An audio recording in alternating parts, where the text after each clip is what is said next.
Students, आज की class में आपका वेलकम है।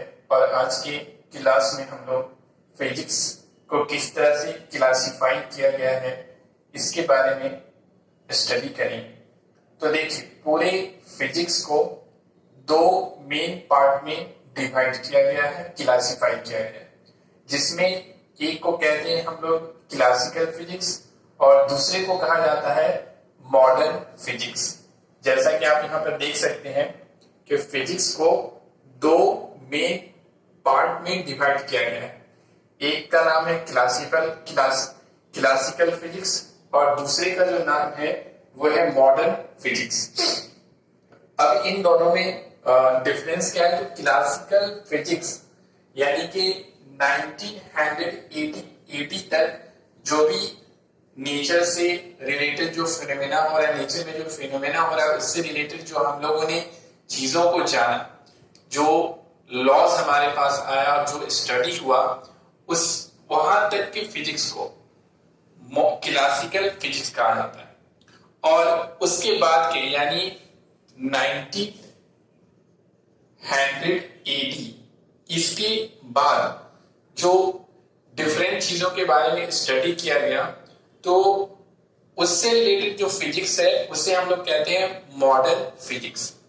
यानी 1980 तक की फिजिक्स को, यानी इस यहां तक जो भी नेचर से रिलेटेड जो भी फिनोमेनास हो रहा है और उसके बारे में जो हमें लॉस मिला और उसके बारे में हमें जो जानकारियां मिली, तो वहां तक की जो फिजिक्स है उससे हम लोग कहते हैं क्लासिकल फिजिक्स। और इसके बाद के फिजिक्स को कहा जाता है मॉडर्न फिजिक्स कहते हैं। अभी हम लोग कहते हैं मॉडर्न जमाना आ गया, पहले के जमाने को हम लोग ओल्ड जमाना कहते हैं। और दूसरी बात ये है, याद रखने का, कि क्लासिकल फिजिक्स जो है वो डील करता है मैक्रोस्कोपिक फिनोमेना को। इसके पहले वाले ठीक क्लास में हमने बताया था मैक्रोस्कोपिक और माइक्रोस्कोपिक, यानी कि ये जो है वो मैक्रोस्कोपिक फिनोमेना को डील करता है। यानी इसमें क्लासिकल फिजिक्स में हम लोग मैक्रोस्कोपिक फिनोमेना जो है उसके बारे में स्टडी करते हैं। और ये जो है मॉडर्न फिजिक्स जो है वो हमारा है माइक्रोस्कोपिक।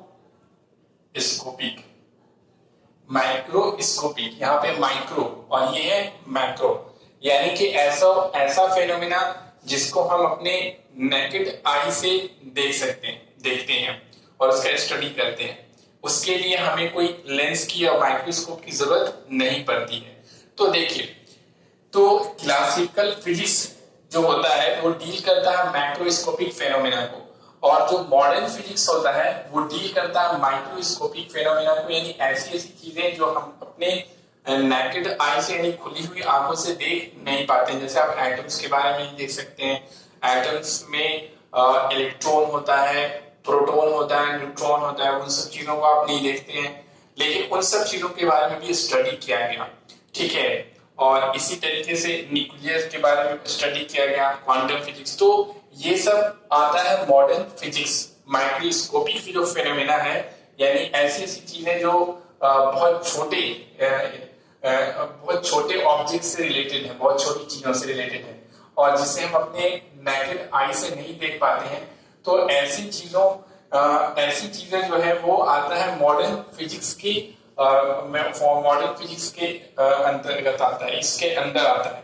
और जो माइक्रोस्कोपिक फेनोमेना है, मैक्रोस्कोपिक, वो आता है क्लासिकल फिजिक्स में। अब देखिए, क्लासिकल फिजिक्स में अब इसको भी डिवाइड किया गया है। क्लासिकल फिजिक्स को कितने पार्ट में 5 पार्ट में डिवाइड किया गया है। यानी क्लासिकल फिजिक्स में हमें क्या क्या स्टडी करना पड़ता है? तो क्लासिकल फिजिक्स में हमें स्टडी करना पड़ता है मैकेनिक्स। अब मैकेनिक्स क्या होता है? तो इसमें ये फिजिक्स का, क्लासिकल फिजिक्स का ये वैसा ब्रांच है जिसमें हम लोग ऑब्जेक्ट के मोशन के बारे में स्टडी करते हैं और ग्रेविटेशन के बारे में स्टडी किया जाता है। तो ऑब्जेक्ट के मोशन से रिलेटेड जो स्टडी है वो आता है मैकेनिक्स में।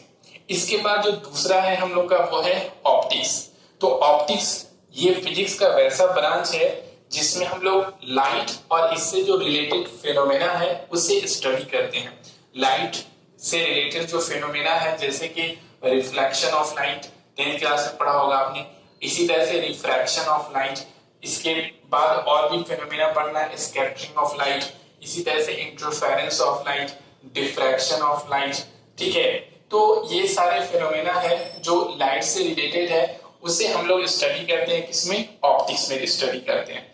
उसके बाद है थर्ड जो है क्लासिकल फिजिक्स का जो थर्ड है वो पार्ट है साउंड एंड वेव मोशन। इसमें यानी इसमें हम लोग स्टडी करते हैं साउंड और इससे जो रिलेटेड फिनोमेना है उसके बारे में हम लोग स्टडी करते हैं। इसके बाद हम लोग को पढ़ना है क्या, heat and thermodynamics. Heat and thermodynamics ये फिजिक्स का वैसा ब्रांच है जिसमें हम लोग हीट से रिलेटेड जो फिनोमेना है उसके बारे में स्टडी करते हैं और उससे रिलेटेड जो चीजें होती है उसके बारे में स्टडी करते हैं। इसमें भी कई लॉज हैं, जैसे फर्स्ट लॉ ऑफ थर्मोडायनेमिक्स है, सेकेंड लॉ ऑफ थर्मोडायनेमिक्स है, थर्ड लॉ ऑफ थर्मोडायनेमिक्स है। तो ये सब लॉज है जिसके बेस पे रेफ्रिजरेटर हमारा काम कर रहा है, इस तरह से इंजन काम कर रहा है, हीट इंजन, जितनी भी गाड़ियां उसमें इंजन लगा हुआ है। तो ये सब से रिलेटेड जो बातें हैं, जो चीजें हैं, वो हम लोग स्टडी करते हैं किसमें, हीट एंड थर्मोडायनेमिक्स। उसके बाद फिफ्थ जो इसका पार्ट है वो है इलेक्ट्रोमैग्नेटिज्म। इलेक्ट्रोमैग्नेटिज्म में हम लोग स्टडी करते हैं चार्ज के बारे में और स्टैटिक चार्ज के बारे में भी, और ऐसे चार्ज के बारे में जो मूव कर रहा है। और स्टैटिक चार्ज अपने चारों इलेक्ट्रिक फील्ड जनरेट करता है, और जब चार्ज मूव कर रहा होता है, एक्सेलरेटेड मोशन में होता है, तो वो इलेक्ट्रिक फील्ड के साथ साथ मैग्नेटिक फील्ड भी जनरेट करता है, जिसके कारण क्या होता है, इलेक्ट्रोमैग्नेटिक इंडक्शन है। इसमें फिर हम लोग आगे पढ़ना है इलेक्ट्रोमैग्नेटिक इंडक्शन। तो इलेक्ट्रोमैग्नेटिज्म में हम लोग चार्ज और इससे जो रिलेटेड फिनोमेना है उसका हम लोग यहाँ पर स्टडी करते हैं। तो ये सारा जो डिवीजन है वो क्लासिकल फिजिक्स में आता है, mechanics, optics, sound, heat and electromagnetism. इसी तरह से मॉडर्न फिजिक्स, तो मॉडर्न फिजिक्स को 6 पार्ट में डिवाइड किया गया है, और इसमें हम लोग को पहला जो स्टडी करने का है वो है एटॉमिक फिजिक्स। एटॉमिक फिजिक्स में हम लोग एटम्स के बारे में स्टडी करते हैं और एटम में इलेक्ट्रॉन के बारे में स्टडी करते हैं कि इलेक्ट्रॉन किसी भी न्यूक्लियस के चारों ओर रिवॉल्व कर रहा होता है, और इसके बारे में डाल्टन्स एटॉमिक थ्योरी है, फिर उसके बाद है रदरफोर्ड एटॉमिक थ्योरी है, फिर उसके बाद है बोर्स एटॉमिक थ्योरी है। तो इसमें एटम्स के बारे में स्टडी किया जाता है, और इलेक्ट्रॉन जब हायर ऑर्बिट से लोअर ऑर्बिट में आता है तो वो रेडिएशन इमिट करता है। तो इस सब चीजों के से रिलेटेड जो बातें हैं वो हम स्टडी करते हैं इसमें एटॉमिक फिजिक्स में। इसके बाद दूसरा है न्यूक्लियर फिजिक्स। न्यूक्लियर फिजिक्स में क्या होता है कि हम लोग न्यूक्लियस के बारे में पढ़ते हैं। अब एटम्स में क्या होता है, इलेक्ट्रॉन रिवॉल्व कर रहा होता है किसके चारों ओर, तो न्यूक्लियस के चारों ओर रिवॉल्व कर रहा होता है, और न्यूक्लियस में क्या होता है, प्रोटॉन और न्यूट्रॉन होता है। प्रोटॉन एक पॉजिटिवली चार्ज पार्टिकल होता है और न्यूट्रॉन एक न्यूट्रल पार्टिकल होता है। तो न्यूक्लियस के बारे में हम लोग स्टडी करते हैं इसमें कि न्यूक्लियस में प्रोटॉन और न्यूट्रॉन होता है। न्यूक्लियस के अंदर फोर्स के बारे में स्टडी करते हैं कि जो न्यूक्लियॉन्स है, यानी प्रोटॉन और न्यूट्रॉन को एक ही साथ कहा जाता है न्यूक्लियॉन्स।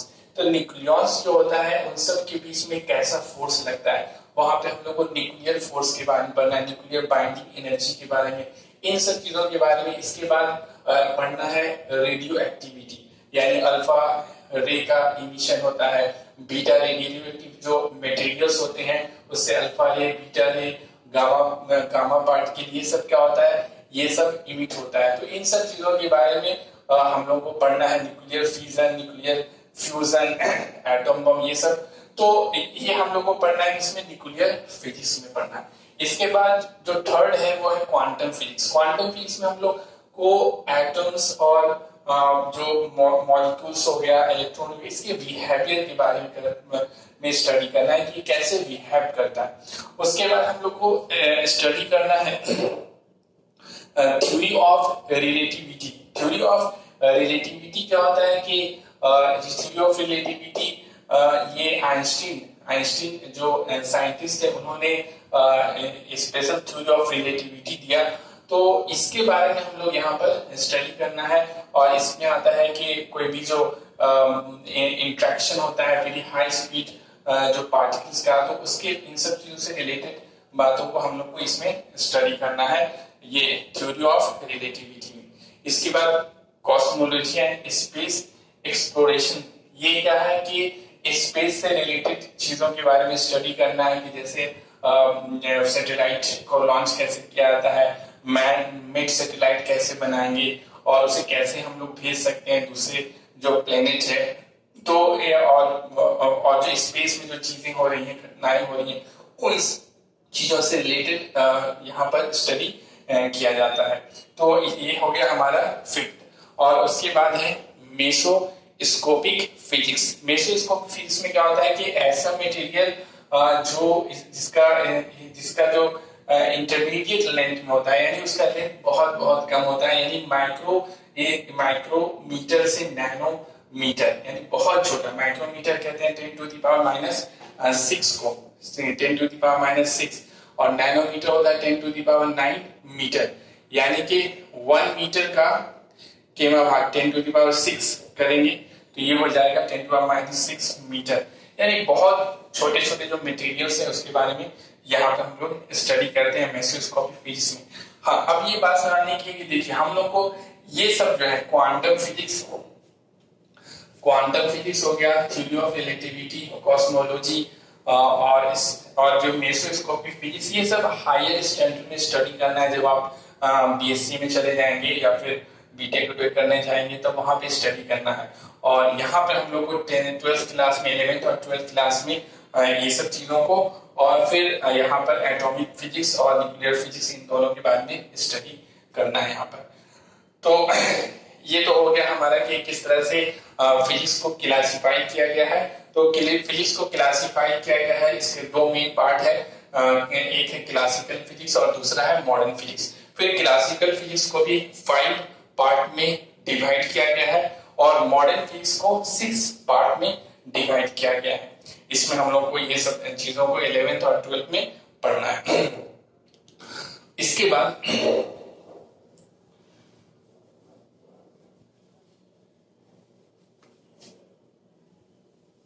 बाद हम लोग को स्टडी करना है relation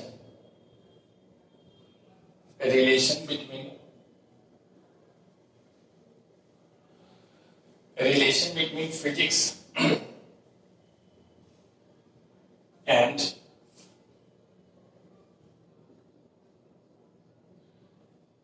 technology. Relation between physics and technology.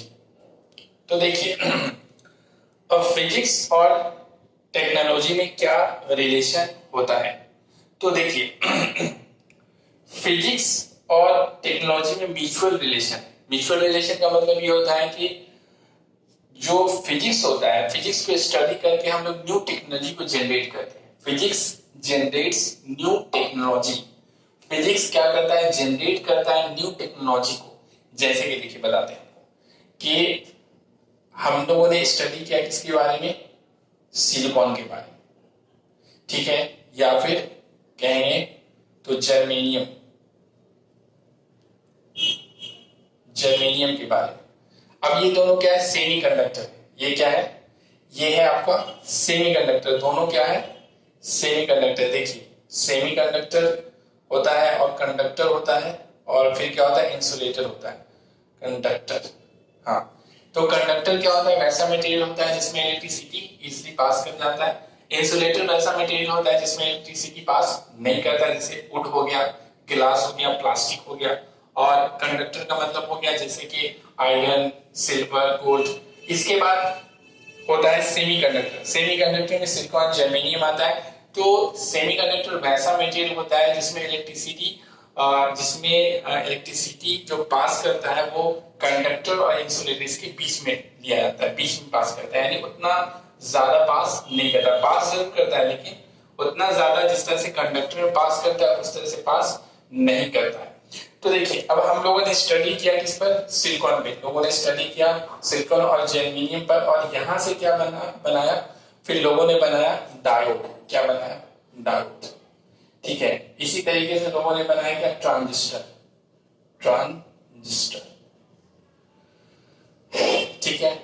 उसके बाद इस पर और स्टडी हुआ और इससे क्या हो गया कि बन गया हम लोग का चिप बन गया, चिप या फिर कहेंगे तो इंटीग्रेटेड सर्किट बन गया, आईसी बन गया, इंटीग्रेटेड चिप बन गया। और इन सब का यूज करके क्या बना, फिर इसका यूज करके बना हम लोग का मोबाइल, मोबाइल बन गया, लैपटॉप, लैपटॉप बन गया, ठीक है, कंप्यूटर बन गया, ठीक है, ये सब चीजें बनी हम लोग की। तो अब देखिए यहाँ पे क्या होता है कि यहाँ पर क्या हुआ कि हम लोगों ने स्टडी किया, लोगों ने स्टडी किया इस पर, और स्टडी करने के बाद क्या बना, डायोड ट्रांजिस्टर बना, डायोड ट्रांजिस्टर पे स्टडी हुआ तो फिर बन गया वो आईसी बन गया, इंटीग्रेटेड सर्किट बन गया, चिप बन गया, उसी को हम लोग कहेंगे। और उसका यूज हम लोग करते हैं मोबाइल फोन, उससे हम लोगों ने बना लिया मोबाइल फोन, और लैपटॉप बन गया, हमारा कंप्यूटर बन गया, ये सब चीजें बन गई। तो यहाँ पर देखिए फिजिक्स से क्या जनरेट हुआ, न्यू टेक्नोलॉजी आ गई। पहले तो मोबाइल नहीं था, लैपटॉप नहीं था, अब ये सब चीजें आ गई। तो ये जो न्यू टेक्नोलॉजी जनरेट हुआ वो किससे हुआ, फिजिक्स से हुआ। लोगों ने स्टडी जो चीजों पे स्टडी किया उससे जनरेट किया, यहाँ पर न्यू टेक्नोलॉजी जनरेट हो गया। अब न्यू टेक्नोलॉजी क्या जनरेट करता है, न्यू फिजिक्स जनरेट करता है। अब जो न्यू जनरेशन आएगा उसको इसके बारे में पढ़ना है, मोबाइल के बारे में, लैपटॉप के बारे में, इंटीग्रेटेड सर्किट के बारे में। तो ये न्यू फिजिक्स आ गया, ठीक है। तो फिजिक्स जनरेट करता है टेक्नोलॉजी को, और टेक्नोलॉजी जनरेट करता है क्या, टेक्नोलॉजी राइज करता है न्यू फिजिक्स को, न्यू फिजिक्स बन जाता है। उससे फिर लोग उस पर स्टडी करते हैं और फिर उससे क्या होता है, न्यू टेक्नोलॉजी जनरेट हो जाता है। तो इस तरह से क्या है, ये दोनों एक दूसरे से आपस में जुड़ी हुई चीजें हैं। इसी तरीके से अगर बात करते हैं तो अगर ऑप्टिक्स में बात करते हैं तो लोगों ने क्या स्टडी किया, ऑप्टिक्स के में स्टडी किया, मिरर लेंस पे स्टडी किया, ठीक है। तो फिर reflection of light, refraction of light. अब इन सब चीजों पे स्टडी करने के बाद, यानी कि ऑप्टिक्स में अगर हम लोग बात करते हैं तो ऑप्टिक्स के फिजिक्स को स्टडी करने के बाद लोगों ने क्या बना दिया, लोगों ने बना दिया आपको माइक्रोस्कोप बना दिया, टेलीस्कोप बना दिया। क्या बना दिया, टेलीस्कोप बना दिया, टेलीस्कोप बनाया। अब जब टेलीस्कोप बना यानी कि फिजिक्स जनरेट किया न्यू टेक्नोलॉजी, अब टेलीस्कोप आ गया। तो टेलीस्कोप जो आया तो टेलीस्कोप से क्या हुआ, सो लोगों ने प्लेनेट के बारे में और इन सब चीजों के बारे में स्टडी किया, और फिर यहाँ से क्या किया कि सैटेलाइट को लॉन्च किया। तो फिजिक्स से न्यू टेक्नोलॉजी यानी फिजिक्स से टेक्नोलॉजी जनरेट हुआ, यानी अब सैटेलाइट यहाँ से लॉन्च हुआ, और लॉन्च होकर के प्लेनेट पे, दूसरे प्लेनेट पे और जो चीजों पे भेजा गया। तो अब वहां से क्या हुआ कि अब न्यू फिजिक्स आ गया। अब लोग सैटेलाइट के बारे में स्टडी कर रहे हैं और जो प्लेनेट है उसके बारे में स्टडी कर रहे हैं। तो इस तरह से क्या होता है कि दोनों एक दूसरे से जुड़ा हुआ है। फिजिक्स से न्यू टेक्नोलॉजी जनरेट होता है, और जब न्यू टेक्नोलॉजी आ जाता है तो उससे नया फिजिक्स बन जाता है, जिसके बारे में लोग फिर से स्टडी करना, न्यू जनरेशन को उसको स्टडी करना पड़ता है। तो इस तरह से दोनों एक दूसरे से क्या है, एक दूसरे से जुड़ी हुई चीजें हैं, दोनों में बहुत गहरा संबंध है। फिजिक्स और टेक्नोलॉजी दोनों में क्या है, बहुत ही गहरा संबंध है। तो ये आज तक का इतना क्लास था, और इसके बाद एक क्लास हम लोग का और लगेगा और ये चैप्टर फिनिश हो जाएगा। उम्मीद करते हैं कि आपको समझ में आया होगा। इससे रिलेटेड जो चीजें होंगी वो आपको वीडियो के डिस्क्रिप्शन में लिखा हुआ मिलेगा, और इसके बाद हम लोग नेक्स्ट क्लास में मिलते हैं। तब तक के लिए ओके, थैंक यू।